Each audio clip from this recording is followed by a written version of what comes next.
Tere tulemast kuulama Andmekaitse ABC koolitussarja videot teemal isikuandmete töötlemise põhimõtted. Arutame Kirsikaga Andmekaitse Inspektsioonist, millised need andmete töötlemise alussambad ehk põhimõtted on, milleks neid vaja on ja räägime ka turvalisest andmete töötlemisest. Kirsika, palun seleta, millega peab andmetöötleja arvestama isikuandmete töötlemisel ning milleks neid põhimõtteid siis vaja on? Sa ütlesid selles mõttes väga õigesti, et need põhimõtted on tõesti andmetöötluse alussambad. Need on see vundament, mille peale me saame üldse hakata andmetöötlust looma. Ja kui võtta seda, et kus need siis need alussambad või põhimõtted meil üldse tulevad, siis need tulevad isikuandmete kaitse üldmäärusest. Ehk kui see üldmäärust lahti võtta, siis üpris esimestest asjadest üks ongi üldpõhimõtted, mis näitab tegelikult seda ka, kui oluline see on kogu selle isikuandmete kaitse vaates. Ütleme niimoodi, et kui ka rikkumine nüüd näiteks peaks esinema, kui juhtub mingisugune, et keegi hoiab andmeid liiga kaua või kogub liiga palju, siis need põhimõtted on kõige olulisemad. Nende põhimõtete rikkumine on alati kõige suurem rikkumine ja seda tegelikult kogu Euroopa vaates, et see isikuandmete kaitse üldmäärus ei kehti ju mitte ainult meil siin Eestis, vaid üle Euroopa. Ehk siis see on selline vaikiv kokkulepe, et neid üldpõhimõtteid proovime kõige rohkem hoida, et nende järgmine oleks kõige täpsem. Ja mis need põhimõtted siis üldse on? Et räägime küll, et põhimõtted, aga millest me siis täpselt ikkagi räägime? Esiteks peab olema andmete töötlus seaduslik. Mida see tähendab? See tähendab seda, et mul peab olema kuskil mingisugune õiguslik alus, miks ma üldse neid andmeid töötlen, mida ma nendega teen. Teiseks, see andmetöötlus peab olema läbipaistev. Ja läbipaistvus tähendab seda, et kui ma teen andmekaitse tingimused ja minu teenus on suunatud lastele, et kas lapsed ka saavad aru, mis ma siis ikkagi päriselt kogun, mida ma nende andmetega teen ja mis see eesmärk on, et me üldse sellist teenust pakume. Meil peab olema andmetöötlus õiglane. Kas inimene saab päriselt aru, miks mul neid andmeid vaja on? Ja need kolm käivad justkui ühe põhimõttena käsikäes, kuigi tegelikult on nad täiesti lahutatud, ehk siis kõik need kolm eraldi justkui moodustavad ka omaette sellise põhimõtte. Siis meil on andmetöötluse põhimõtteks on eesmärgipärasus. Ja ma ise leian, et see on võib-olla üks olulisemaid põhimõtteid, ehk kui mul ei ole eesmärki, miks mul üldse neid andmeid vaja on. Ehk see on selline võib-olla kõige olulisem küsimus alati igal andmetöötlejal, mis mu eesmärk on, kuhu ma tahan üldse välja jõuda. Ja järgmiseks põhimõtteks näiteks võiks tuua välja, et andmeid tuleb koguda võimalikult vähe. Ehk siis nii palju, kui on vaja, nii vähe kui võimalik. Millised andmed on päriselt vajalikud selleks, et ma saaksin oma eesmärki siis saavutada. Ja sellise minimaalsusega läheb võib-olla kokku ka see säilitamine, kui kaua mul neid andmeid vaja on, kui kaua ma pean neid säilitama selleks, et ma saaksin oma eesmärki täita. Teinekord need säilitamise tähtajad võivad tulla ka seadusest. Näiteks kui kiiresti tuua näide, siis on meil raamatupidamises on dokumentide säilitustähtaeg on 7 aastat. Ja siis ma ei saa mõelda selle peale, et aga võib-olla minu eesmärki täidaks paremini see, kui ma hoian 8 aastat. Sellisel juhul ei saa. Meil on 7 aastat ette kirjutatud ja sellest me peame ka lähtuma. Ja loomulikult peavad need andmed olema õiged. Ja õiged andmed võib saada 2 viisil. Kas inimene ise annab mulle oma andmed, mis ta nimi on, võib-olla mul on vaja sünnikuupäeva, või siis mul on tõesti kuskil alus, et ma võin need andmed ise koguda. Ja viimaseks, ka mina ise andmetöötlejana pean olema usaldusväärne. Kui inimene mulle oma andmed annab, siis ta peab teadma, et ma neid andmeid hoian turvaliselt. Kus ma neid hoian, kuidas ma neid hoian. Näiteks andmelekke puhul me hakkame rääkima kohe sellest, et kas need andmed olid piisavalt turvaliselt hoitud. Kas andmetöötleja kasutas erinevaid kaitsemeetmed, et hoida neid andmeid turvaliselt. Kas näiteks töötaja, kes need andmeid sai vaadata, kas ta pidi logima sisse näiteks parooliga, et need andmeid vaadata. Kui tugev oli ta parool. Et kõik sellised turvalisuse küsimused lähevad selle alla, kui usaldusväärne olen mina andmetöötlejana. Tuleme korra tagasi selle kõige esimese andmetöötluspõhimõtte juurde, seaduslikkus. Et millal siis ikkagi võib isikuandmeid töödelda, koguda, edastada, et millega see andmetöötleja peab arvestama, mis on tema kõige olulisem lähtepunkt põhimõtetes? Võib-olla kõigepealt üldse sellest, et räägime andmete töötlemisest, aga mida see tegelikult tähendab? Et andmetöötlus on iga toiming, mida ma nende andmetega teen. Andmete kogumine, andmete säilitamine, andmete avaldamine, et kõik see käib andmetöötluse sisse. Ehk siis, kui keegi ütleb, et ta tahab need andmed avalikustada, see on andmetöötlus. Kui keegi ütleb, et ma tahan andmeid koguda ja nende põhjalt teha näiteks analüüsi, kas see on andmetöötlus? Ehk siis, kui me räägime andmete töötlemisest, siis see on selline suur ja lai mõiste, ehk siis kõik, mida nende andmetega teha saab. Ja seaduslikkus, jah, see tähendab seda, et meil peab olema õiguslik alus, nagu ma ka nii-öelda enne natukene mainisin, ehk siis õiguslik alus. Ehk ma ei saa ise mõelda, et mul on eesmärk, mul on mingisugune mõte, mis ma nende andmetega teen ja siis ma lähen ja kohe teen. Ei. Pärast eesmärki me hakkame otsima, kas mul on kuskil kirjas, kuidas ma neid andmeid koguda saan ja kuidas ma neid säilitada saan. Ja selliseid nii-öelda õiguslikke aluseid me saame vaadata üldmäärusest. Üldmääruses on selles samas isikuandmete kaitse üldmääruses on toodud loetelu, kinnine loetelu, rohkem sinna midagi lisada ei saa, kõik õiguslikud alused, mille alusel üldse andmeid töödelda saab. Ja kui need kõik õiguslikud alused siis ritta panna, siis võiks küsida, et kas mõni neist on võib-olla olulisem kui teine? Ei, kindlasti mitte. Kindlasti on keegi, kes arvaks, et kuna nõusolek on õigusliku alusena toodud välja esimesena, et siis võiks veel öelda, et aga nõusolek on kõige olulisem. Kindlasti ei saa seda öelda, vaid kõik õiguslikud alused on täpselt sama kaaluga, ükski ei ole teisest olulisem. Muuhulgas seesama nõusolek, mis tuleb siis nii-öelda sellelt andmesubjektilt või inimeselt endalt võtta. Ja õiguslikke aluseid siis andmete töötlemise puhul ongi kokku 6.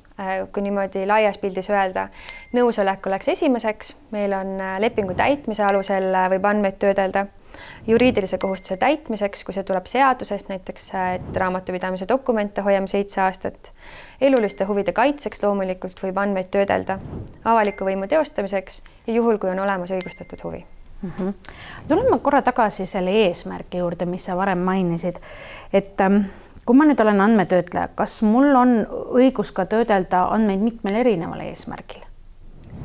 Kui on mitu erinevat eesmärki, siis kõigepealt alustame sellest, et see inimene, kelle andmeid töödeldakse, peab seda ka teadma, mis need eesmärgid on. Kui ma ütlen, et mul on mitu erinevat eesmärki, siis ma pean need panema kuskile ka kirja. Näiteks see küll ei tähenda seda, et kui mul on nüüd pood, mul on kauplus ja ma tahan panna valvekaamerad, siis valvekaameral võib olla ju mitu eesmärki. Üks on näiteks varguste ennetamine, võib olla see, et jälgida, et keegi ei vandaalitseks. Et see ei tähenda, et ma pean iga eesmärgi jaoks panema eraldi kaamera. Loomulikult mitte, aga sellisel juhul ikkagi kõik need eesmärgid, mis mul on, et seesama valvekaamera peaks need eesmärke ka toetama. Ehk siis see nii-öelda andmete kogumise ehk andmete töötlemise pool. Kas on alati nii, et ma enne töötlemise alustamist pean eesmärgid paika sättima või on ka variant, et mul juba on olemas koguma andmeid, ma kasutan neid, aga nüüd mul tekib idee nende andmete pinnalt midagi järgmist teha, ehk siis uus eesmärk? Lühike vastus on, et ei. Ehk siis, kui ma olen andmed ühe eesmärgi jaoks kogunud, siis ainult selle eesmärgi jaoks ma võingi neid kasutada. Ja siit võib-olla hea näide on võtta tervishoiuteenuse osutajatel, arstidel, meditsiiniõdedel on ju väga-väga palju andmeid. Aga seesama tervishoiuteenuse osutaja võib teiselt poolt olla näiteks ka teadlane. See ju muidu tähendaks, et kui tal need andmed arstina on olemas, et kas ta tohiks siis teadlasena neid andmeid kasutada, sealt pealt teha edasi analüüse. Ja lühike vastus ongi, et ei tohi, sest kui mina patsiendidena lähen arsti juurde, näiteks oma perearsti juurde, siis ma eeldangi, et see eesmärk, miks ma sinna lähen, miks ta neid andmeid kogub, on ikkagi ju minu tervis. Need on minu tervise andmed ja sinna need jäävad. Ja kui mul ei ole ette nähtav see, et ta kasutab neid ka teisel eesmärgil, siis ta ei saa neid kasutada. Aga kui ma nüüd eraldi uue nõusoleku näiteks küsin, kas ma siis võin uut eesmärki kasutada? Ja, siis on õiguslik alus olemas. Sellisel juhul, kui on olemas nõusolek, et keegi võib kasutada andmeid, siis loomulikult küll, aga sellisel juhul tuleb arvestada, et nõusolekut saab alati tagasi võtta, ehk kui nõusolek on tagasi võetud, siis jälle neid andmeid kasutada ei tohi. Räägime natuke ka minimaalsusest, et kust ma tean, milliseid andmeid ja kui palju ma oma eesmärgi täitmiseks vajan. Et seesama e-poe näide, et kui ma juba küsin inimeselt andmeid mingi ostu sooritamisel, kojukande tegemiseks, et aga samas on mul ju ka kliendikaardi vormistamisel võimalik küsida talt, mis teda huvitab, ma ei tea, milline näiteks ta sissetuleku suurus on ja nii edasi, et kus ma siis ikkagi tean või aru saan, millises mahus ma andmeid võin töödelda? Sellisel juhul tuleb aru saada sellest, mille jaoks on need andmed vaja on. Ehk siis, nagu ma ütlesin, nii palju kui vaja, nii vähe kui võimalik. Kui me räägime näiteks e-poe näitest, väga hea näide, näiteks on alustav e-poe pidaja ja tahab hakata siis ka tegema kas kojukandeteenust pakkuma või siis, et saadab need pakid kuskile pakiautomaati, millised andmeid tal vaja on. Selleks, et saata pakiautomaati, on tal vaja inimese telefoninumbrit. Tal on seda vaja selleks, et täita oma müügilepingut. Ehk siis me saame öelda, et selle konkreetse telefoninumbri nii-öelda küsimiseks on tal õiguslikuks aluseks lepingu täitmine. Kui ta seda telefoninumbrit ei küsi, siis ta ju ei saa lepingut täita. Nüüd aga, kui ta küsib seal samas juures sissetulekut, siis jälle me peame küsima, mis selle õiguslik alus on. Kas meil on olemas õiguslik alus? Me võiks öelda, et nõusolek. Kui ma tahan, siis ma annan need andmed ja kui ma ei taha, siis ma ei anna.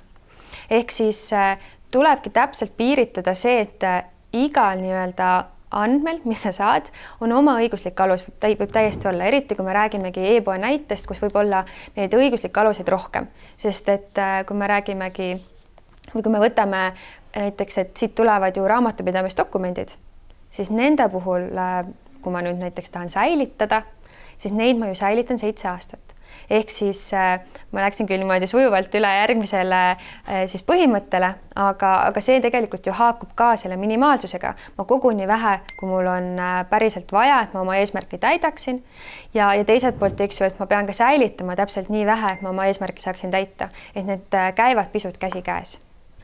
Aga kas on kusagil kirja pandud säilitustähtajad, mis võimalikud on? Jah, ma saan aru, et on seaduses ette nähtud, et need samad näiteks raamatupidamisdokumendid, aga kui mul on andmed kogutud nõusoleku alusel, et kus ma tean siis, milline see säilitustähtaeg on? Mitu varianti. Esiteks, kui on need andmed kogunud mõni asutus, siis võib juhtuda, et asutusel on endal sisekorra eeskirjades kirjas, kui kaua neid andmeid tohib säilitada. On kuskil olemas mingisugused säilitustähtajad, mis on kokku lepitud. Samas võib olla, et näiteks teeb asutus uuringu ja ei ole kokku lepitud, et kaua siis neid andmeid säilitada tohib. Siis tuleb uuringu tegijal põhimõtteliselt ise leida siis see nii-öelda optimaalne säilitustähtaeg, mis ei ole liiga pikk. Ehk siis, kui näiteks teised ettevõtted säilitavad uuringu siis neid andmeid, ütleme aasta, siis ma ei saa öelda, et ma säilitan siis igaks juhuks 10 aastat, et võib-olla mul läheb vaja.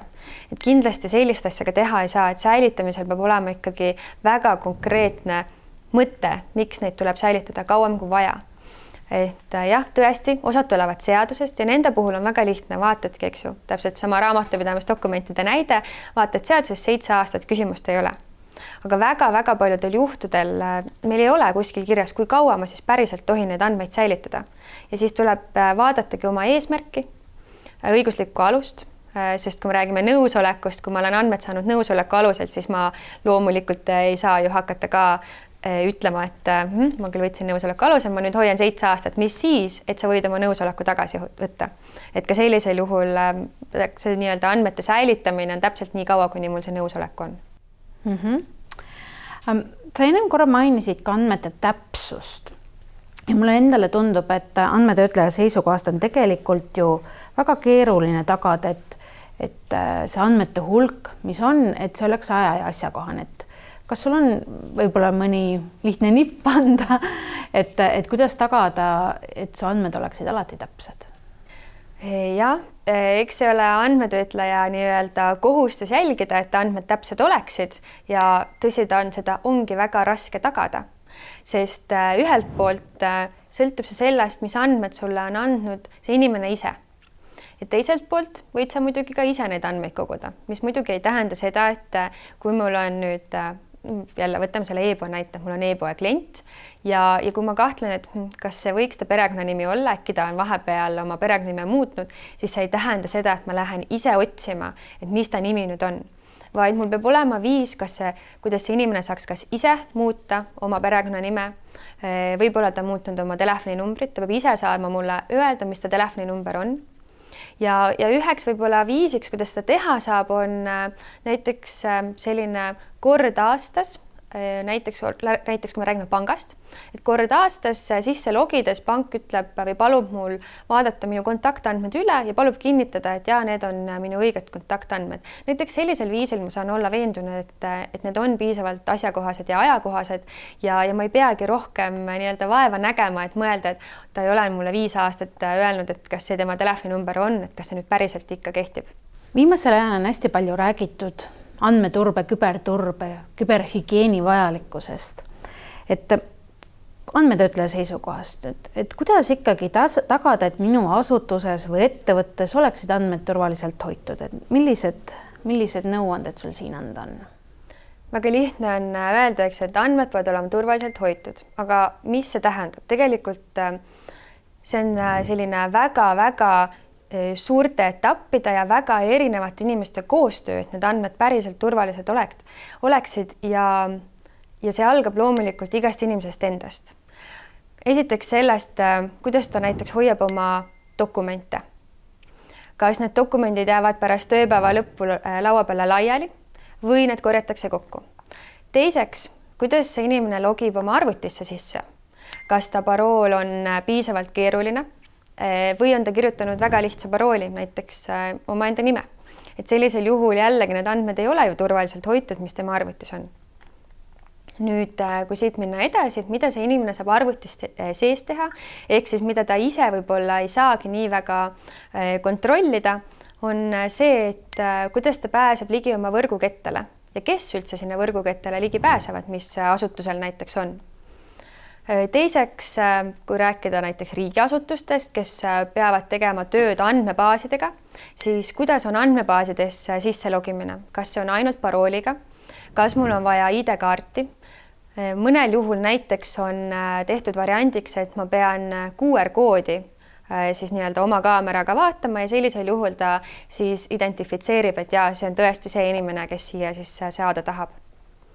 Ja tegelikult andmete turvalisus on ju ka see, kus on meie serveriruumid, kuidas me nendesse serveriruumidesse üldse sisse pääseme, kes sinna sisse pääseb. Kas see on ainult näiteks võtmega või äkki need uksed on üldse kogu aeg lahti, eks ju?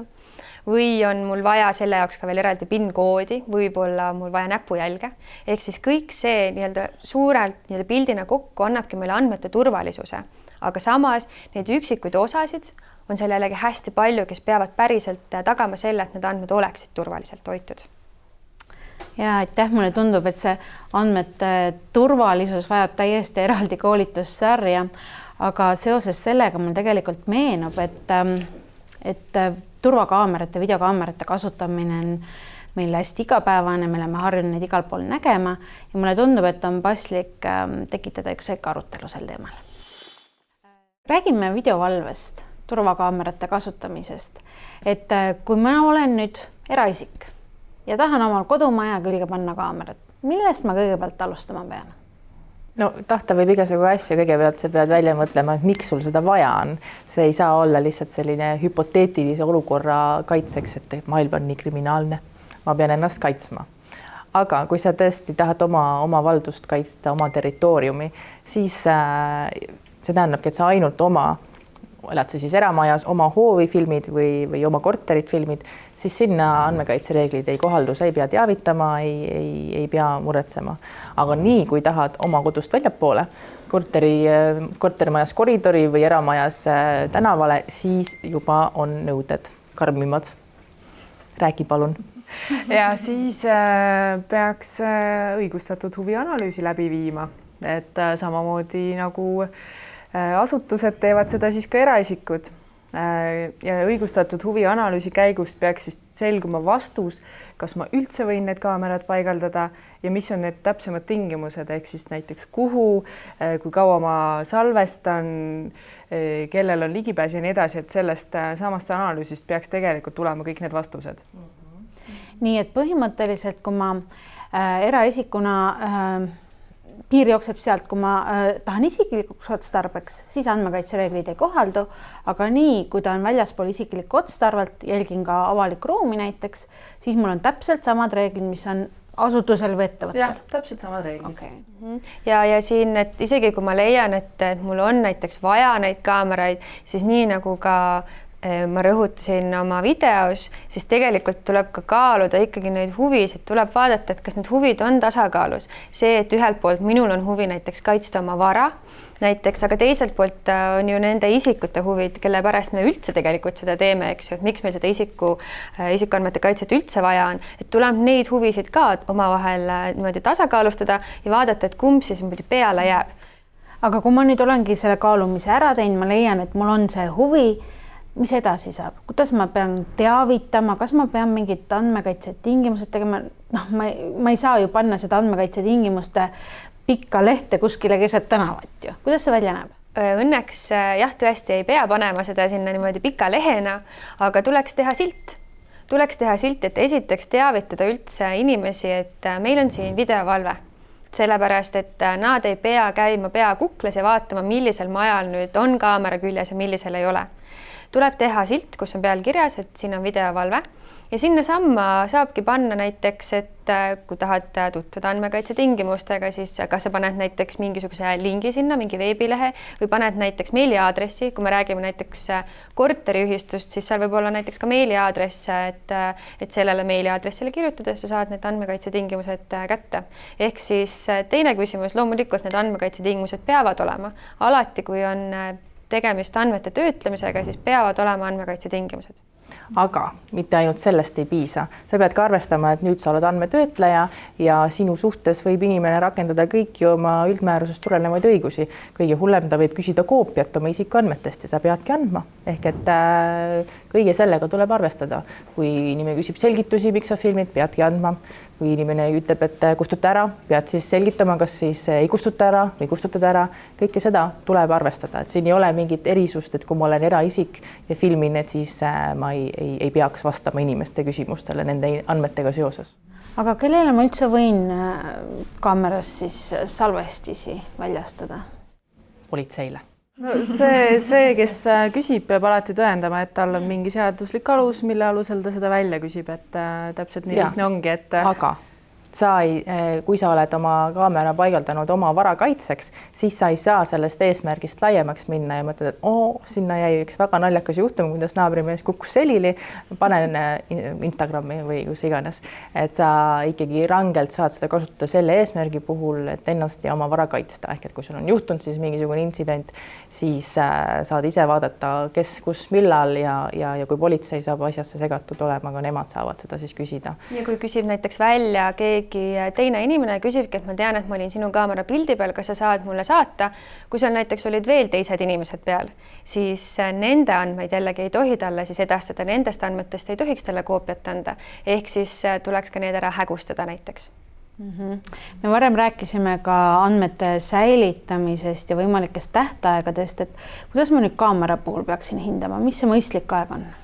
Nii vähe kui võimalik on alati vastus, et tegelikult iga andmetöötleja peab ära põhjendama, mis on see minimaalne aeg, mis täidab tema eesmärgi ja kõik, mis on üle 72 tunni, siis sealt maalt peakski hakkama rohkem põhjendama, et ja me ei saa öelda, et näiteks, et iga pood tohib hoida kaamerate pilti alles ainult 6 aega. Võib juhtuda, et tõesti tulebki välja sellest analüüsist, et konkreetselt sellel kaupluste ketil on vaja hoida näiteks kauem kaamerapilti, aga siis tuleks see sinna analüüsiga kirjutada, et ja kui me säilitame kauem, sellepärast, et meil on juhtunud sellised asjad ja kuna need ei tule näiteks 6 aja jooksul välja, siis me peame näiteks hoidma 2 kuud, ehk siis me ei saa anda sellist säilitustähtaega, et alati kaamerapilt 6 aega. Et seal peaks elulised näited taga olema, et mul on varem olnud selline juhtum, see lahenes selle ajaga ja seetõttu siit on nüüd tulemus, miks see tähtaeg peaks olema selline. aga aitäh teile kaasa mõtlemast!